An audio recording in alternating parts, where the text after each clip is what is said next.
On va écouter maintenant Véronique Fay de La Pitié sur l'expertise française en neurourologie et création d'un registre national.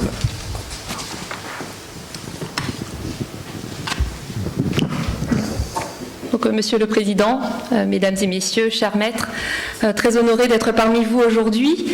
Donc Véronique Fay, je suis PHU à La Pitié-Salpêtrière, ici à Paris, et je vous présente aujourd'hui une mission qui m'a été confiée, qui est celle de créer un registre national en neurourologie, avec le soutien de l'Association française d'urologie, et j'agis comme responsable du comité de neurourologie de l'AFU, ainsi que secrétaire général du GENULF, GENULF pour groupe d'études de neurourologie de langue française.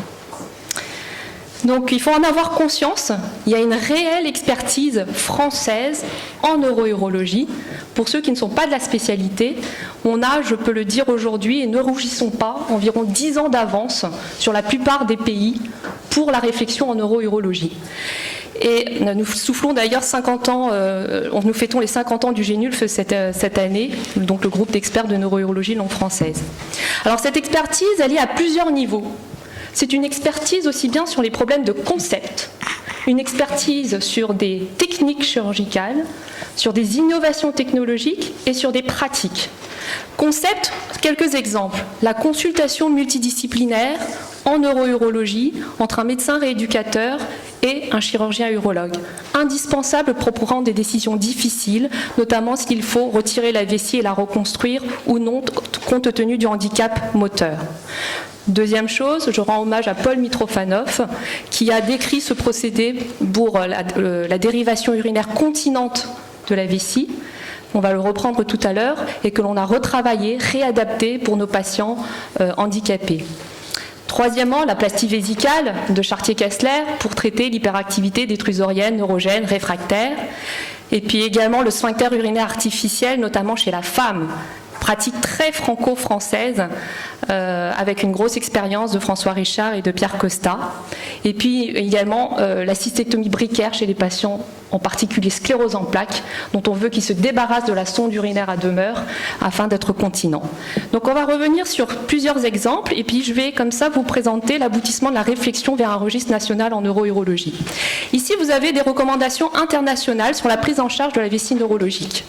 Donc tout dysfonctionnement vésico-sphinctérien d'origine neurogène, que ce soit un traumatisme médulaire, une sclérose en plaques, un Parkinson, un spina bifida, etc. Et vous voyez que ce que je vous cite, c'est que là, on parle de sphincter urinaire artificiel, c'est une option parmi tant d'autres. Quand on parle de stomie continente ou de dérivation urinaire selon Bricker, c'est une option parmi tant d'autres. Les recommandations restent très vagues. On ne sait même pas à qui proposer ces thérapeutiques très spécifiques à nos patients neurourologiques. Alors, quelle est notre expérience sur les dérivations urinaires cutanées continentes? Donc, Paul Mitrofanoff, chirurgien pédiatre à Rouen, avait décrit ce processus qui consistait à créer un accès à la vessie autrement que par l'urètre pour les gens qui ne pouvaient pas se vidanger la vessie de manière spontanée. On utilise donc l'appendice pour pouvoir pour pouvoir relier le nombril à la vessie. Nous nous sommes un peu approprié cette technique en l'adaptant aux différentes vessies neurologiques, également lorsqu'il n'y a pas d'appendice, pour pouvoir créer à nouveau un tube continent. Donc c'est quelque chose vraiment où les patients sont continents pour aider nos patients neurologiques à se vider la vessie. Et ici, donc l'équipe de La Pitié-Salpêtrière avec les dessins de Gilles Carcinti qui vous présente comment on fait une cystectomie sus-trigonale. Voilà, en préservant donc le trigone, avec une conservation d'un lambeau vésical natif, avec une entérocystoplastie d'agrandissement qui vient être suturée au lambeau vésical et on vient coucher le tube continent, que ce soit l'appendice ou un morceau d'intestin qui a été reconstruit comme tel, avec un mécanisme anti-reflux. Comme vous voyez là, de plusieurs techniques anti-reflux, un Lich-Grégoire si c'est une vessie native, un Leadbetter-Politano si c'est une vessie qui est ouverte, un Leduc-Camé si on réimplante directement dans une entérocystoplastie. Donc à partir du procédé de Mitrofanoff, on a retourné les choses dans tout le sens pour créer une vraie technique française de dérivation urinaire cutanée continente. Alors, est-ce que ça marche? Cette publication, c'était une publication que nous avons réalisée avec le groupe de recommandations en neurourologie de l'EAU, donc européenne. Et que nous disent les recommandations européennes? C'est que les dérivations urinaires cutanées continentes devraient être le choix premier pour drainer les urines. D'accord. Cependant, aucune indication sur comment sélectionner nos patients. Un patient sclérosé en plaques qui a une maladie neurologique très avancée ne pourra pas s'autosonder à travers ce tube continent, ne pourra pas bénéficier de cette thérapeutie, mais ça n'apparaît bien sûr pas dans les recommandations. En gros, on vous dit débrouillez-vous, mais c'est une option. Alors, est-ce que ça marche? Cette revue systématique de la littérature, avec 11 études, 213 patients, avec un suivi maximum de 8 ans, montre que le tube qu'on construit est cathétérisable dans plus de 84% des cas, ce qui est bien. En plus, c'est continent à travers le nombril. C'est très bien, plus de 75%. Cependant, il y a 40% de complications post-opératoires et parmi ces complications, le tube peut se sténoser. Quelle est notre expérience? Alors, bien sûr, nous, on a quand même une expérience à la Pitié de 200 patients. Pas possible de les publier, on a bien essayé parce qu'on nous dit c'est très hétérogène, vos patients ils sont bizarres, ils sont tordus. Donc on a pu extraire une cohorte de 29 patients publiés dans Neurourologie et Urodynamique qui étaient donc des blessés médulaires avec une entérocystoplastie, des paraplégiques, enfin une cohorte très propre. Mais les questions sont les suivantes. Vraiment pour la communauté des patients et urologiques, c'est comment sélectionner les patients. Quelles complications? Quel est le retour sur nos chirurgies à long terme? On dit que c'est bien, mais ok, qu'est-ce qui nous l'éprouve à part le sentiment personnel de satisfaction? Quelle qualité de vie? Il n'y a absolument aucune donnée sur la qualité de vie de ces patients publiés. Et puis les autres centres, on est un gros centre, mais les autres centres en font beaucoup, Nantes, Toulouse, Marseille, mais pas de publication là-dessus, probablement parce que c'est difficile dû à l'hétérogénéité de la population. Si on prend le sphincter urinaire artificiel chez les neurourologiques, donc pour les non-initiés, c'est une prothèse que l'on met chez les patients ayant une prostatectomie totale autour de l'urètre bulbaire et que le patient va ouvrir une manchette circulaire autour de l'urètre bulbaire pour pouvoir uriner et quand il n'urine pas, ça permet d'être continent. On peut également utiliser cette thérapeutique chez les patients qui ont une vessie neurologique avec une insuffisance sphinctérienne d'origine neurologène et que nous disent les recommandations européennes, ils nous disent que c'est une option viable, acceptable, avec de bons résultats. Et vous voyez, je vous ai mis donc la publication multicentrique nationale française sur le sphincter urinaire artificiel chez l'homme neurologique, et je dis bien chez l'homme neurologique. Suivi à 10 ans, 51 patients dont 35 blessés médulaires, 16 spina bifida, continence sociale 82%, ce qui est un excellent résultat. La particularité de cette prothèse chez l'homme neurologique, c'est que la manchette de la prothèse que vous voyez là n'est pas mise autour de l'urètre péribulbaire comme un patient non neurologique, mais autour de la prostate, périprostatique. Pourquoi? Pour éviter les risques d'érosion, les risques de lésion de l'urètre et par la manchette en raison des cathétérismes répétés.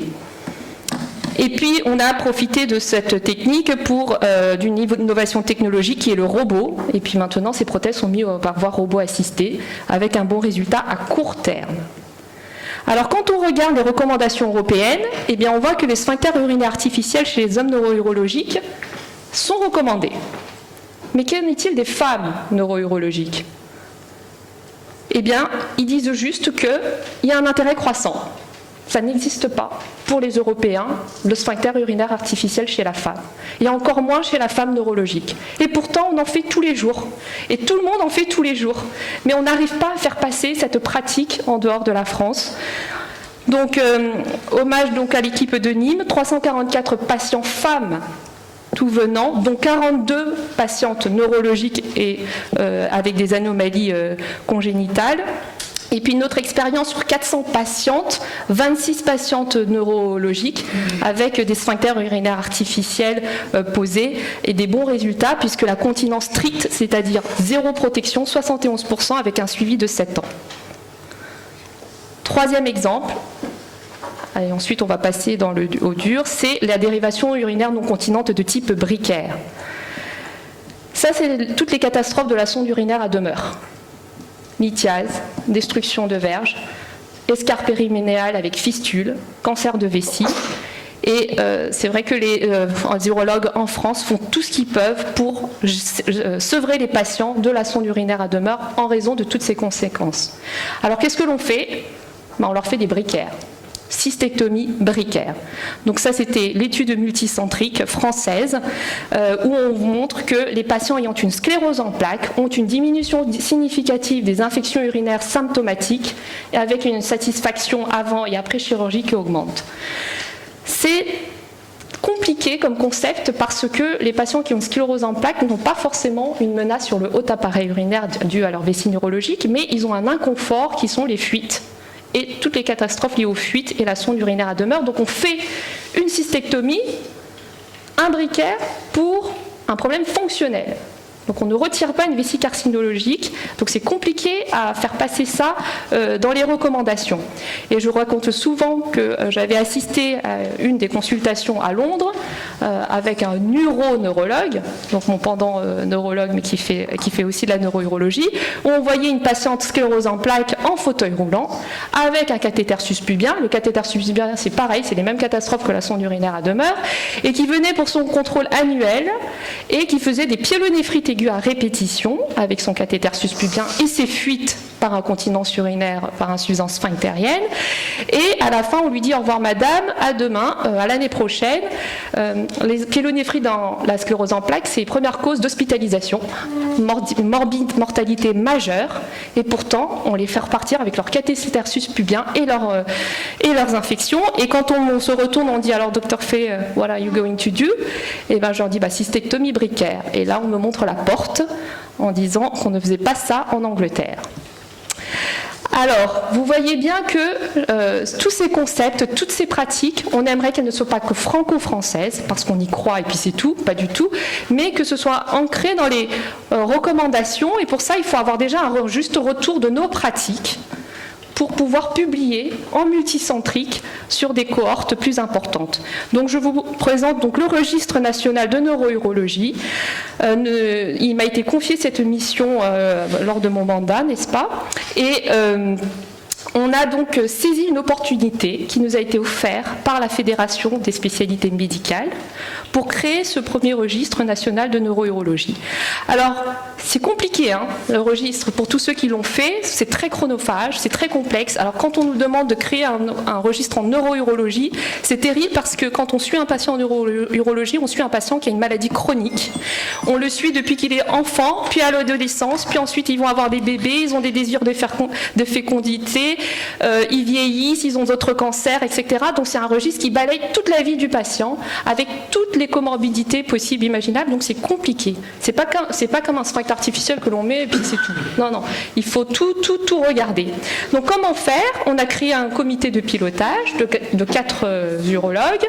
Donc moi-même pour coordonner, et puis Alain Ruffion, Gilles Carsanti et Xavier Gambé. Et on s'est dit, on a un peu réfléchi et finalement le modèle le plus abouti actuellement du registre, on a pensé au modèle d'Epitor de Marcel Dahan, qui est venu communiquer plusieurs fois à l'Académie de chirurgie. Modèle Epitor, donc vous voyez entre 2003 et 2015, 83% de centres actifs qui remplissent la base, ce qui est énorme, 20 000 patients, 260 000 gestes, plus de 150 publications en langue anglaise, et, accréditation HAS, au départ volontaire et gratuit, puis c'est devenu obligatoire, et puis pour être membre du collège, il faut remplir la base. Donc voilà le modèle d'Epitor, et on s'est dit qu'on allait faire pareil, et qu'on allait inviter le professeur Marcel Dahan dans une réunion à la maison de l'urologie pour qu'il nous parle un peu de ce registre. Et pour reprendre les termes de Marcel Dahan, un registre c'est bien s'il est utile, utilisé et utilisable. Quand on est chirurgien, on n'a pas que ça à faire de rentrer les données, combien de fois nous l'avons entendu, donc il faut que ce soit rapide et efficace.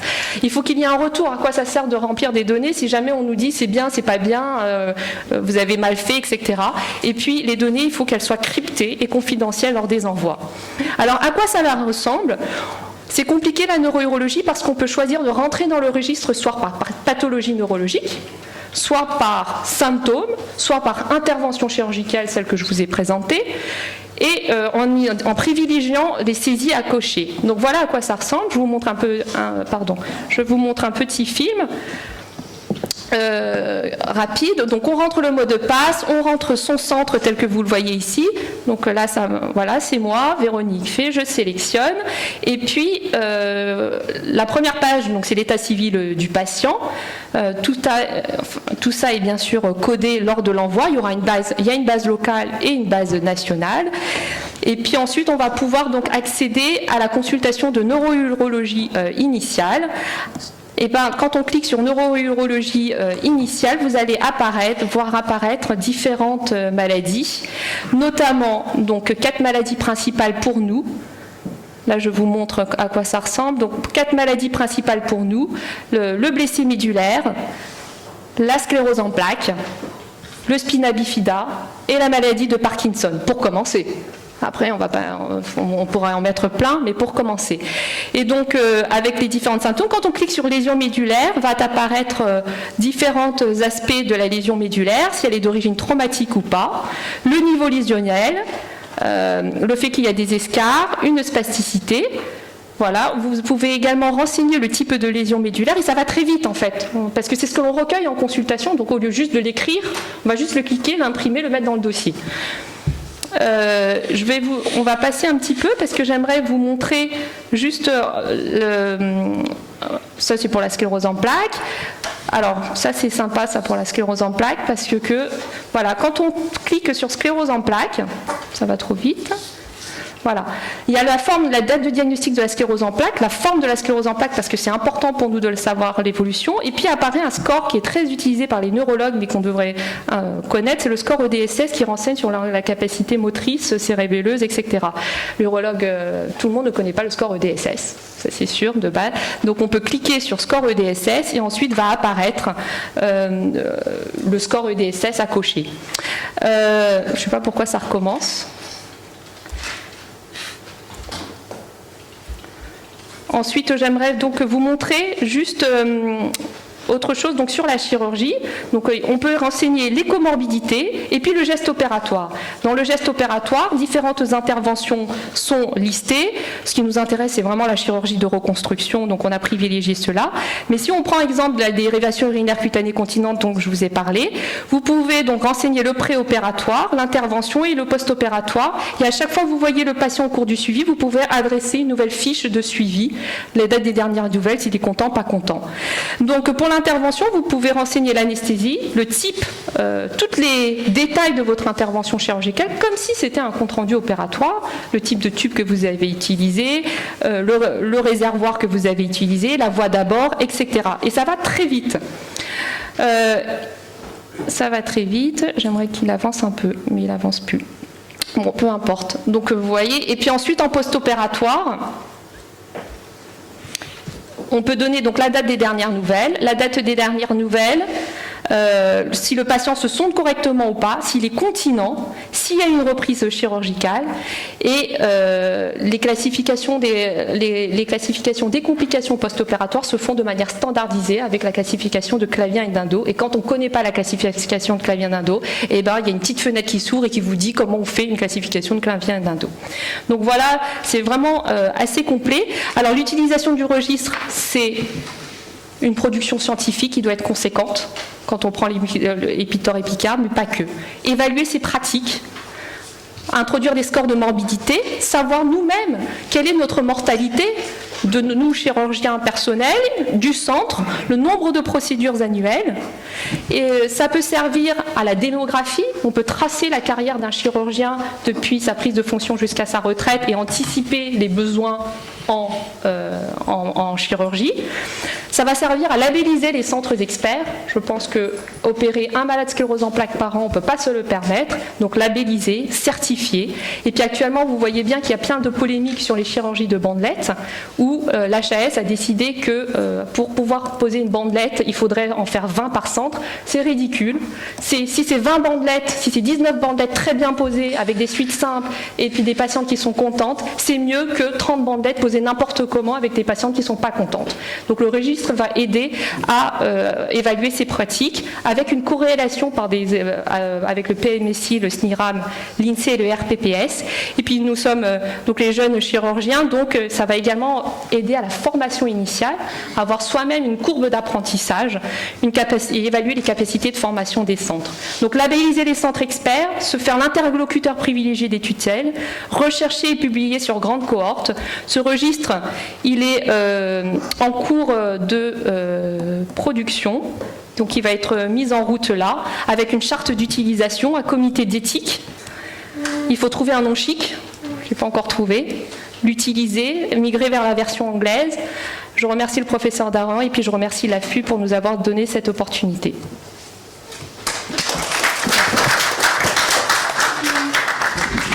Merci beaucoup pour ce travail. C'est vrai, on a déjà eu une séance complète sur les registres, l'intérêt des registres, donc vous avez bien défini un ensemble de centres d'intérêt par rapport à ces registres. C'est particulièrement difficile dans ce type de maladie où c'est non systématisé, beaucoup moins systématisé que certaines autres pathologies. J'ai pas vu dans le traitement des vessies neurologiques le botox et l'autosondage. Ça fait partie aussi des items qui sont dans le registre, ou comment ça se passe? Oui, en fait, j'ai parlé à l'oral des dérivations, mais il y a un item toxine botulique. Quand vous cliquez dessus, il faut renseigner les paramètres urodynamiques, la dose de toxine, quand est-ce qu'on fait l'urodynamique, le calendrier des sondages. Oui. Et c'est vraiment, ça a été la première intervention, entre guillemets, qu'on a mise dans le registre. Oui, tout à fait, toxine indispensable. Oui. Et il faut savoir qu'en France, on n'a pas de données prospectives en neurourologie au-delà de 2 ans. On a du rétrospectif, on a exploité les données telles que l'on pouvait en rétrospective, mais en prospective, on n'en a pas au-delà de 2 ans, y compris pour la toxine. Et quels sont les moyens, justement, financiers, d'organisation qui sont à votre disposition ? Alors, si on parle de la création de la base, beaucoup de motivation personnelle, gratuitement. Sinon, non. Là, c'est la Fédération des spécialités médicales qui a offert vraiment cette opportunité à l'AFU, à des coûts modérés. Je pense, Patrick, je ne sais plus, tu nous diras, mais c'est 7 500 € environ pour la création de la base. Donc c'est déjà beaucoup de travail et c'est déjà pas beaucoup cher. 7 500 € pour un registre tel ça, c'est pas cher du tout. Ensuite, bien sûr, il va falloir avoir des moyens pour l'implémenter. Donc on va commencer sur la base du volontariat et puis ensuite on verra, il faudra demander des subventions pour avoir un attaché de recherche clinique qui le fasse et qui vérifie la qualité des données saisies. Merci Gérard. Pascal. Oui, bonjour et merci pour votre présentation. Je me suis occupé du registre dans une autre spécialité qui était la chirurgie hépatobiliaire, et notamment pour les métastases hépatiques d'origine colorectale nationale et internationale et pour le carcinome hépatocellulaire. Alors un commentaire, c'est que je me suis beaucoup arraché les cheveux. Il y a eu des succès, mais il y a eu aussi beaucoup d'échecs.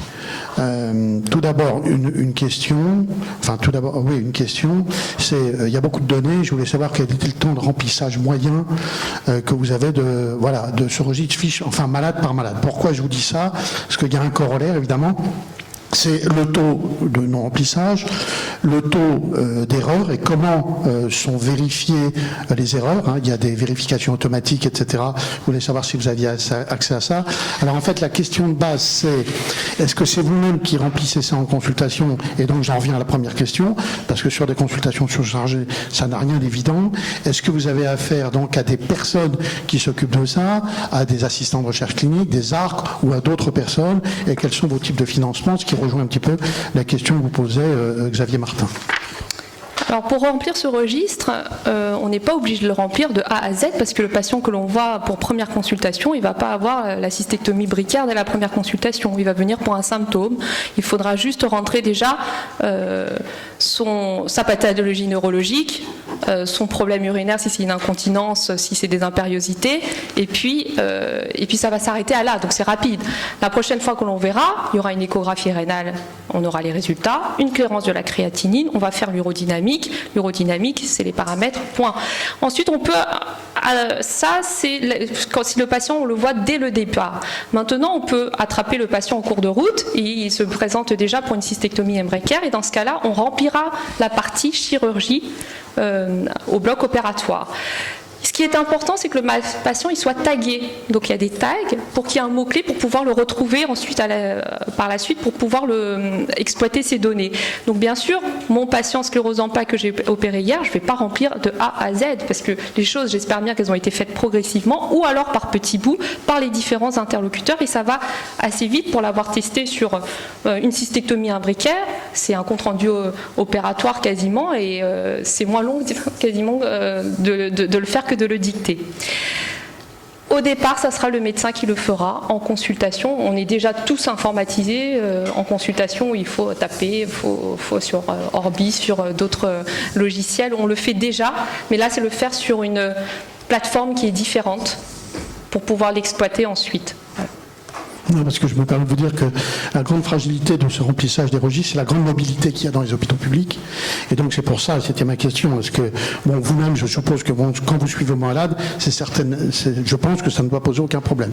Mais et ça n'a rien du tout contre, ce sont des internes, des chefs de clinique, etc., des personnes qui vont un jour ou l'autre quitter le service, voilà, c'est une vraie difficulté sur laquelle vous êtes peut-être penché, mais sur laquelle je me permets de vous alerter, parce que vraiment, personnellement, je dois dire que je me suis heurté à ces difficultés et que ça a été responsable, je dirais, de beaucoup d'échecs. Il ne faut pas se le cacher. Voilà. Je pense que vous avez raison. Nos patients neuro-urologiques sont des patients qui bougent. Ils grandissent, ils bougent, ils déménagent, ils se marient, ils changent de pays, etc. Mais ce qui est important, c'est que ce registre soit ouvert à tout le monde en France, que ce soit urologue ou médecin rééducateur, qui à chaque fois croise la route d'un patient comme cela, puisse le rentrer, donc qu'il soit à Paris, puis 5 ans après à Toulouse, etc., qu'il puisse continuer à tracer cette histoire. Je ne parlais pas de la mobilité des patients, je parlais de la mobilité des personnes qui remplissent les datas. Ah oui. C'est pour ça que, voilà, c'est la base c'est sur le volontariat d'abord des praticiens, avec une carotte qui est celle du retour sur les pratiques. Donc si on veut savoir si ce qu'on fait est bien, il va falloir se mettre, faut bien à un moment donné se motiver et le faire. Voilà. Hubert Joannet.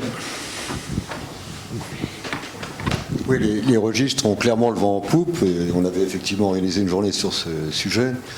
Mais alors, effectivement, il y a plusieurs problèmes. Est-ce que, par exemple, le fait que le centre soit labellisé impose le remplissage du registre? Parce que c'est souvent un problème d'exhaustivité des patients. C'est-à-dire que si on prend la moitié des patients, ça ne va pas marcher. Et d'autre part, j'ai vu que vous aviez parlé du RPPS et du SNIRAM. Est-ce que vous avez contractualisé avec la CNAM? Parce que c'est quand même ces registres, c'est quand même une occasion exceptionnelle pour les médecins de travailler avec la sécurité sociale, parce que la Sécu a des données, les médecins ont des données que la Sécu n'a pas. Et donc je pense que, d'où ma question, est-ce que vous avez contractualisé avec la CNAM, puisque ça met un peu une pression sur la société savante et sur les médecins pour tenir leurs engagements. Et en retour, on a des informations qu'on n'aurait pas si on n'avait pas contractualisé. On ne l'a pas encore fait, mais on va le faire pour la neuro-uro. Je vais répondre à ta question, Hubert. À l'affût, ça fait très longtemps qu'on essaye de mettre en place des registres, certains registres fonctionnent, et ça fait longtemps qu'on essaye de contractualiser avec la CNAM sur un certain nombre de choses. Donc, il y a une contractualisation indirecte sur Observapur, qui est l'observation des pratiques en urologie, entre un groupe qui émanait de l'affût, l'INSERM, et la CNAM, qui a permis de suivre tous les patients porteurs d'une HBP, d'une hypertrophie bénigne de la prostate et d'un cancer de la prostate, et permettant de savoir tous les soins qu'ils ont eus sur un certain nombre d'années, entre les interventions chirurgicales, les médicaments qu'ils prenaient, etc. On essaye actuellement d'avoir une contractualisation pour d'autres pathologies, avec la CNAM, mais c'est compliqué de contractualiser avec la CNAM. Sur la problématique des registres également, ce qui est important, c'est la problématique des doubles ou des triples saisies. C'est-à-dire que si on veut qu'on puisse saisir en consultation, il faut qu'il y ait une seule saisie. Si on veut, et donc si le registre est facile à saisir, et qu'on ait finalement l'observation qui vient de ce registre et qui se mette dans nos ordinateurs. Et là aussi, il y a souvent un obstacle où la communication entre les différents logiciels que l'on a pose problème. Et donc tant qu'on n'a pas résolu la réelle problématique des doubles saisies, comme le disait Gérard Pascal, on peut avoir effectivement un certain nombre d'échecs. Et enfin, sur la labellisation des centres, il faut effectivement une contrainte pour qu'on ait une labellisation, et c'est ce que a fait Epitor avec Marcel Dahan, où ils ont mis une contrainte, et donc c'est devenu obligatoire pour que les centres qui puissent faire des thoracotomies, etc., ils sont obligés de rentrer leurs données dans et Epitor est un magnifique exemple, mais il n'y a pas eu beaucoup d'exemples qui ont si bien marché. Merci. Henri Coudane. Merci infiniment, Madame, pour cet excellent travail. Je ferai une observation qui va vous paraître peut-être un peu superfétatoire, mais je vais battre la coulpe des chirurgiens orthopédistes parce que on ne remplit pas nos registres. Enfin, ça n'existe pas, c'est une catastrophe. Actuellement, en France, je me tourne vers Jean-Pierre Courpier, qui a été président de la Sofcode, pour ne pas dire de bêtises, mais on met en moyenne plus de 100 000 prothèses de hanches, plus de 90 000 prothèses de genoux, et maintenant plus de 50 000 prothèses d'épaule. Vous voyez, ça fait quand même, ça fait beaucoup. Or, actuellement, dans les registres, il n'y a que 3 à 4% de ces dispositifs médicaux qui posent des problèmes dans le cadre de la surveillance. Alors, je crois qu'il faut proposer ce qui se passe en Suède, où il y a autant de prothèses, enfin un peu moins parce qu'ils sont moins nombreux, mais le remboursement n'est fait qu'à partir du moment où le registre est rempli par le chirurgien. C'est le contrat qu'il faudrait... Alors, je ne sais pas s'il y a peut-être d'autres collègues chirurgiens orthopédistes. Oui, je vois Henri Judet qui a été aussi président. Je ne veux pas donner de mauvaises idées à la CNAM, mais dans le cadre du suivi des patients, je crois qu'on a un devoir, effectivement, ne serait-ce qu'éthique. C'est pas compliqué. En Suède, ils le font. C'est le meilleur registre qui existe au monde. C'est les registres à partir desquels on peut faire d'ailleurs des travaux excessivement intéressants.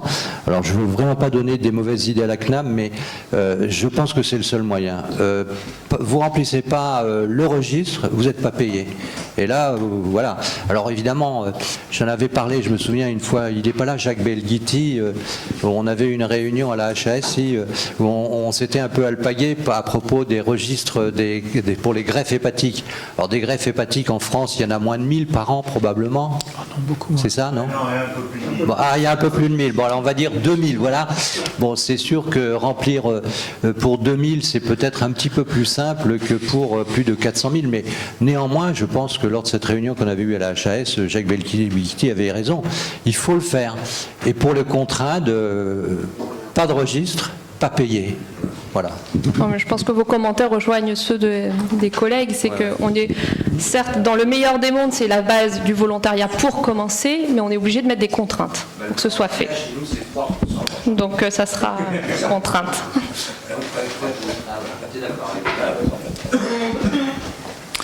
Merci. Et puis, alors, donc les problèmes de vessie neurologique sont des problèmes multidisciplinaires. Alors, comment vous arrangez pour que ce registre qui peut suivre le patient puisse être rempli par le neurologue, par le médecin de rééducation, par le chirurgien? Comment cette articulation se fait-elle?